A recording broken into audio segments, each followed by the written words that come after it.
नमस्कार. कवी मनाचा कट्टा अनंत अवसरे या चॅनलमध्ये पुन्हा एकदा आपले स्वागत आहे. मी अनंत अवसरे, NCC CTO. तर आजची कविता आहे कारगिल विजय दिवस.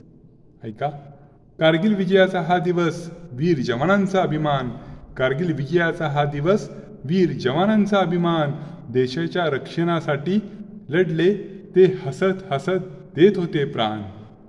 शत्रूला लोळवत विजयी झाले, जिंकली ती महान लढाई. शत्रूला लोळवत विजयी झाले, जिंकली ती महान लढाई. हिमालयाच्या त्या उंच शिखरावर तिरंगा फडकवीत राखली शान. कारगिल विजय दिवस हा वीरांच्या तेजोमय स्मृतींना जागवतो. त्यांच्याच बलिदानामुळे आज तिरंगा अनंत आकाशी फडकतो, अनंत आकाशी फडकतो, अनंत आकाशी फडकतो. धन्यवाद.